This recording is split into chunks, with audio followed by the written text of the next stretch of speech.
Ahead of the Paris Climate Summit, India has pledged to help lead international efforts to curb carbon emissions. But at the same time, India has also acknowledged that even though it is polluting, coal will continue to dominate its power needs. Can newer clean coal technologies help strike a balance? Well, NDTV got special access to one of India's first clean coal plants in Chhattisgarh. Kinshu Dang reports. India's huge deposits of coal, a boon and curse.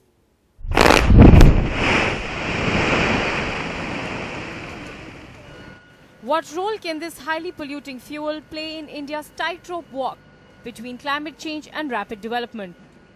This is the answer according to the government. It's a clean coal power plant, also called a supercritical power plant. Now we're standing in the coal yard of one of India's first supercritical power plant that uses clean coal technology. Now this technology has nothing to do with the coal per se, but with the process of electricity generation, which is much cleaner, which leads to higher efficiency and lower carbon emissions. Now how does that happen? By using a less amount of coal to generate the same amount of electricity. We are almost at a situation where we are not encouraging any new plant which is not supercritical technology. But is clean coal a myth? Now once the coal from the coal yard comes to the plant through these conveyor belts, its first stop is the coal bunker, from which it goes to the boiler. Now the main difference between a supercritical plant and a subcritical plant is the material of the boiler, which makes it more efficient and environment friendly. Now let's find out how. Subcritical plant, first you have to boil the water, and there is what you call as a heat of evaporation, and then that heat of evaporation is required to convert it from water to the steam, which is not required in the supercritical. The water is directly converted into steam. In our plant we save lot of coal, approximately 1,000 tons coal per day is saved. And how much percent is the emission less, if there's a percentage to it? The CO2 emission is less by approximately 3.8%.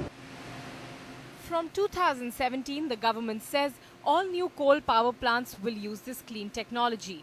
The high-pressure hot steam generated from the burning of coal reaches the turbine of the plant through pipes and rotates it. Turbine in turn rotates the generator, which ultimately produces electricity. Even environmentalists accept that in India, coal is a necessary evil. And clean coal technology is better than old polluting plants. We have to have a far more fundamental and a policy which encompasses all kinds of things, including demand-side management, making industrial and household use more efficient. We also have to push through renewables more aggressively, such that it's a bigger share of the total pie of our energy needs.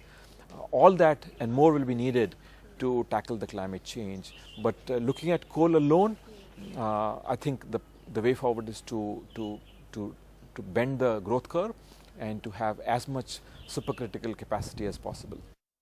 Currently, India produces 280 gigawatts of power annually, of which coal is a massive 61% and clean coal is only 9%. By 2022, the government's target is to double output to 400 gigawatt, of which coal's share would be 60%. But clean coal output will go up to 24%. And it is to offset this that India, the world's third single largest polluter, has promised the world it will increase the share of renewable and clean energy from 79 gigawatts to a whopping 175 gigawatts. In Chhattisgarh with camera person Sudesh Kumar, Kinshu Dang for NDTV.